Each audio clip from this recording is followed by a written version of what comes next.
Students, आज हम एक बहुत ही इंटरेस्टिंग टॉपिक बजट का वर्गीकरण क्लासिफिकेशन ऑफ बजट पढ़ेंगे। किसी भी व्यावसायिक संस्था के संबंध में व्यय के संबंध में या आय के संबंध में तैयार होने वाला जो सबसे महत्वपूर्ण दस्तावेज होता है वो बजट होता है। इस बजट को तीन प्रकार से हम वर्गीकृत कर सकते हैं। पहला जो इसका प्रकार है समय के आधार पर, दूसरा जो इसका प्रकार है कार्य के आधार पर, और तीसरा इसका वर्गीकरण का आधार बनता है इसकी परिवर्तनशीलता के आधार पर। जब हम इसके प्रथम वर्गीकरण समय के आधार पर बात करें तो पहला वर्गीकरण में तत्व आता है दीर्घकालीन बजट। दीर्घकालीन बजट ऐसे बजट होते हैं जो एक लंबी अवधि के लिए तैयार किए जाते हैं, जैसे 5 to 20 ईयर्स के लिए तैयार होने वाला बजट दीर्घकालीन बजट होगा। ये पूंजीगत व्यय, जो पूंजीगत व्यय हैं, पूंजीगत व्ययों से संबंधित होते हैं, जिसमें स्थायी संपत्तियों का निर्माण, नवीन मशीनरी, नवीन प्रौद्योगिकी, शोध एवं अनुसंधान जैसी चीजें सम्मिलित होती हैं, जिसमें एक लंबे समय तक निरंतर निवेश की, निरंतर व्यय की आवश्यकता होती है। अल्पकालीन बजट ये एक वर्ष यानी एक वित्त वर्ष से जुड़े हुए समस्त व्यवसायिक गतिविधियां जो फर्म की हैं उससे संबंधित ये होता है। इस अल्पकालीन बजट को हम छोटे छोटे भागों में बांट सकते हैं, जैसे मासिक बजट, त्रैमासिक बजट, 6 माही बजट आदि।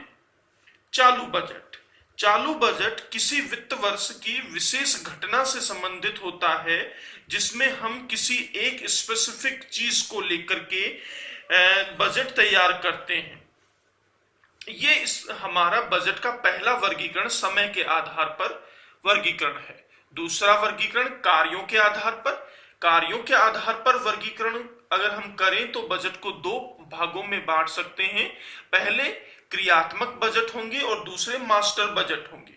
क्रियात्मक बजट एक व्यावसायिक संस्था द्वारा जितने भी प्रकार के कार्य किए जाते हैं उन कार्यों के आधार पर बजट अगर तैयार किया जाए तो वो क्रियात्मक बजट होंगे। जैसे विक्रय विभाग का जो बजट होगा वो विक्रय बजट कहलाएगा, उत्पादन विभाग का बजट उत्पादन बजट, और कॉस्ट मैनेजमेंट या कॉस्ट कंट्रोल डिपार्टमेंट का जो बजट होगा वो लागत बजट होगा। इस लागत बजट को हम डिफरेंट डिपार्टमेंट्स के अकॉर्डिंग फिर से 4 भागों में बाइफरकेट कर सकते हैं।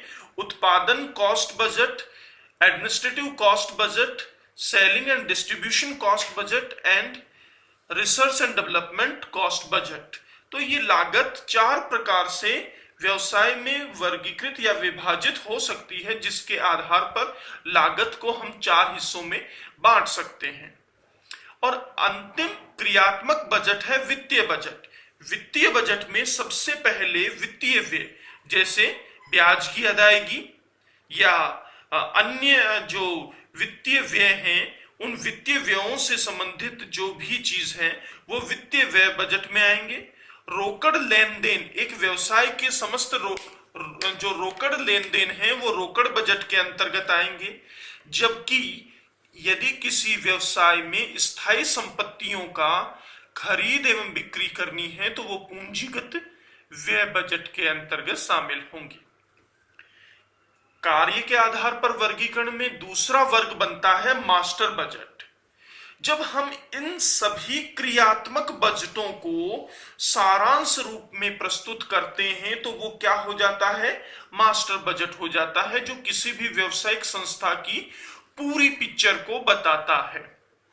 परिवर्तनशीलता के आधार पर तीसरा वर्गीकरण का आधार परिवर्तनशीलता के आधार पर आता है।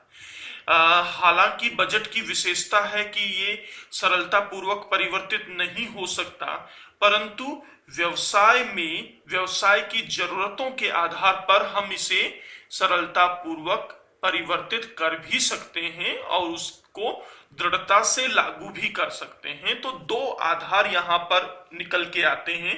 पहला स्थायी बजट, जिसे हम फिक्स बजट के रूप में देखते हैं। दूसरा लोचदार बजट। स्थायी बजट ऐसे बजट होते हैं जो एक बार निर्मित हो जाने के पश्चात उनमें किसी भी प्रकार का परिवर्तन किया जा सकना संभव नहीं होता, जबकि लोचदार बजट में समय, परिस्थिति और बाजार दशाओं के आधार पर सरलता पूर्वक परिवर्तन किया जा सकता है।